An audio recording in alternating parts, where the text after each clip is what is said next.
23rd, and with it being a Tuesday, you guys know the drill. I have been really excited to share this video with you guys because if you didn't know, you do now that January is National Soup Month, so no better time than the present to share with you my 3 favorite winter soup recipes. Now we are going to do a little time travel here in a bit because I did film this video over the course of a few days, but there were some things that I wanted to mention to you guys before we jumped into it. One of the questions that I have for you guys is when I was trying to narrow down what are my 3 favorite soups, I sat there and I questioned myself, is chicken and dumplings considered a soup? And I was like, no, it's its own meal. So let me know in the comments if you consider chicken and dumplings a soup or not. But some of the things that I wanted to mention is that I did make all of these soups in the crock pot for convenience, but you can definitely make them on the stove if that's easier for you. Also, I chose to use ground beef as my protein throughout the soups, but feel free to sub it out for whatever your family likes or whatever you like or whoever you're making these soups for. They all freeze really well, so if you make too much or you want to make a little extra, you can definitely pop them into the freezer and pull them out. They reheat beautifully. They taste probably even better than the day that you make them, if we're being honest.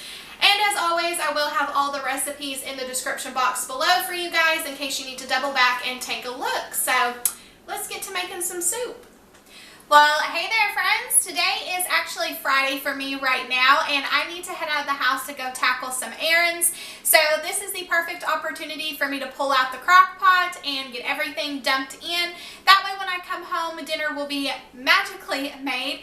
I am really excited that we get to go on this little mini soup marathon together. I absolutely love soup, and because it is cold outside, it seems like the perfect weather to tackle this video and share my favorite soup recipes with you guys. So I'm fixing to pull out that crock pot and jump into it. I'll share with you what you need for this recipe. We're going to start with our hamburger veggie soup today. The kids absolutely love this one. I love it so much because they love it so much. There's no fighting. There's no, I don't want to eat this for dinner.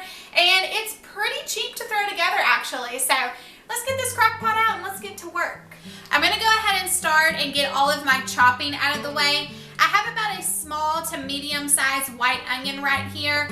You could use yellow, doesn't really matter. But make sure when you're dicing this up that you also turn on a sad song so that you have something to cry to.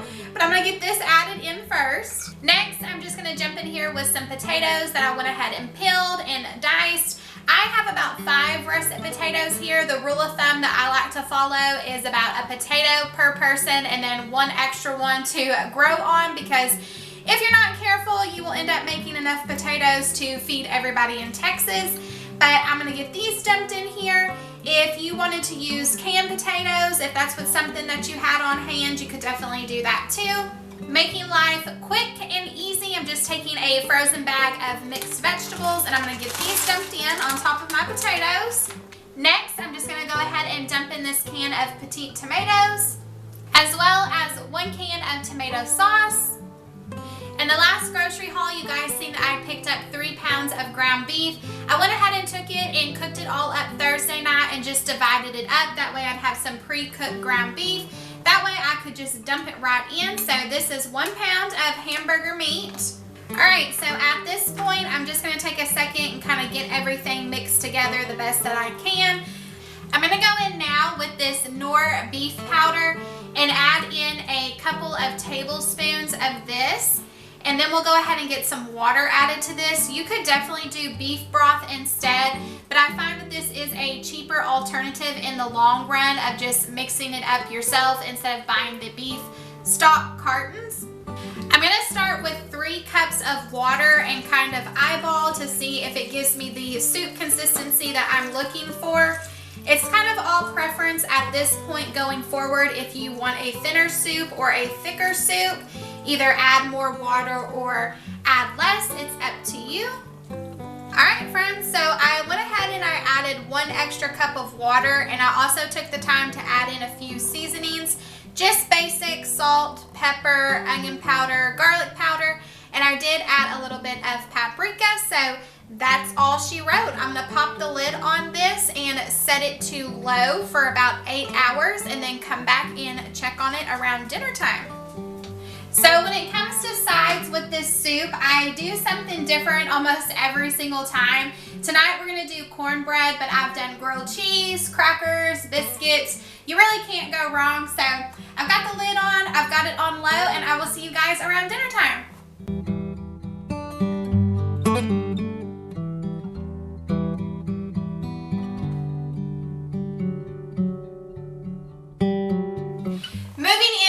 Day 2 of our little mini soup marathon.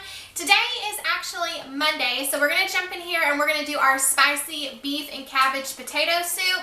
The kids are actually home from school today because we had a nasty ice storm come through over the weekend and it is slicker than snot outside.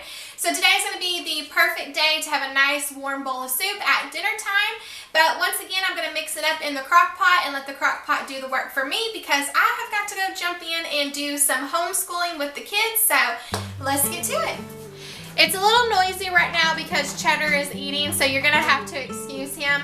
But this recipe calls for a medium-sized head of cabbage, and I did want to show you guys. A lot of people say they don't really like cabbage because it tends to be bitter. But when you cut open your cabbage, there is a core rib part right here in the middle. And you need to make sure you completely cut this out because this right here is what tends to make the cabbage bitter and not taste so well. Whether you're cooking soup or cooking cabbage in any other recipe, just make sure you get this core completely out. So I'm going to go remove this, give this a good wash, and then we'll get this added to the crock pot.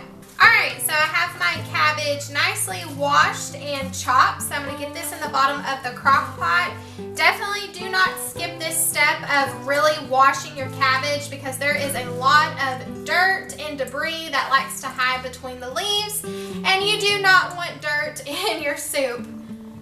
I've got some potatoes here that I went ahead and peeled, rinsed, and sliced.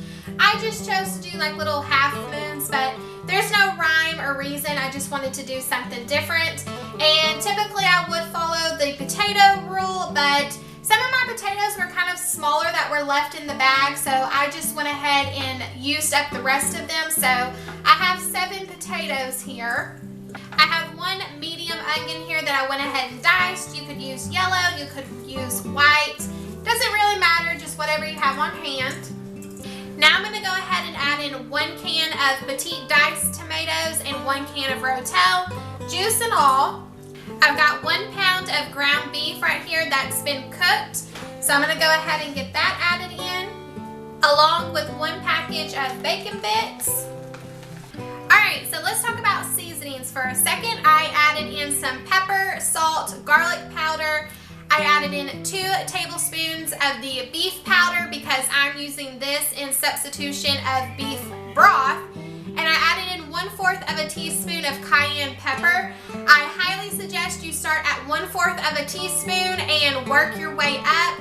Give it a taste test right before you're ready to serve it for dinner and kind of determine if you want it spicier or not. But 1/4 of a teaspoon is pretty spicy when it comes to this cayenne pepper, so just keep that in mind. So I know at this point it looks a little crazy. It looks like the crock pot is going to overflow. But you have to keep in mind that cabbage is a lot like spinach. It will cook down and wilt, and it will decrease in size quite a bit.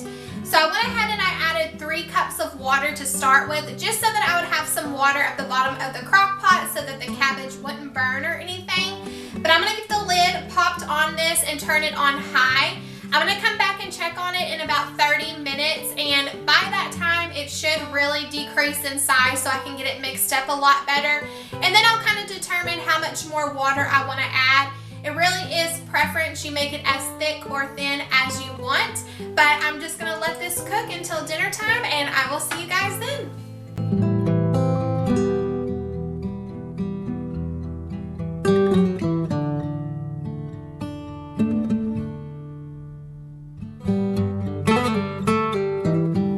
Moving on to our third and final soup recipe for this video. Today is Tuesday, so hi, welcome back. You made it all the way to the future.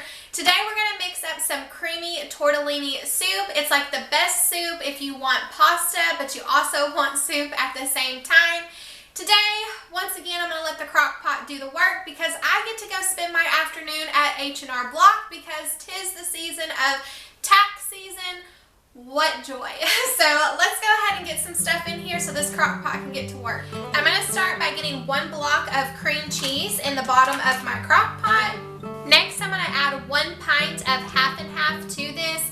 Now, typically when I make this recipe, I do use 1 pint of heavy cream, but the store was out and this is what I got substituted with this time, but it's going to work fine. We're going to adapt and overcome. I have 1 pound of cooked ground beef right here that I'm going to go ahead and toss in here. I have 1 bag of frozen broccoli florets. I pulled them straight from the freezer, didn't do anything with them, so I'm going to toss those in. Along with 1 bag of frozen cheese tortellinis. Once again, pulled them straight from the freezer, so we're going to get these added. I have 1 medium white onion that I went ahead and diced, but yellow will work fine. And I think my eyes have finally accepted the fact that we're going to be using a lot of onions throughout the week because I didn't cry this time. I have a 5-ounce container of Parm cheese here that I'm going to get added. I like this brand because it seems to melt really nicely, but in the times past when I've wanted to make this and I didn't necessarily have this on hand, I have used the shaker cheese before and it works just as well. Friends, we are in the home stretch with this one. I gave everything a good mix and I did add some seasonings like salt, pepper, onion powder, garlic powder, and I did go in and add 2 tablespoons of this chicken powder. I added 2 cups of water and 2 cups of whole milk, gave everything a good mix, and that is it. I'm going to pop the lid on this and turn it on high. Ever so often I will come back through and give it a stir just so that I can make sure that that cream cheese on the bottom gets all mixed in really well. Once we get to dinner time, if I feel like it needs to be thinner in consistency, I probably will go in and maybe add half of a cup of milk, play it by ear. But like I've mentioned, that really is preference to how you and your family likes it. So I will see you guys at dinner time. Well, friends, that's going to wrap it up for today. I want to say thank you so much for taking time out of your day to spend time with me. I had a blast with you guys as always. If you have a favorite soup recipe, I would love for you to share it with me in the comments below. And be sure before you head out that you check that description box in case anything caught your eye today. You can find all of the recipes there. But until next time, I will see you later, friends. Bye.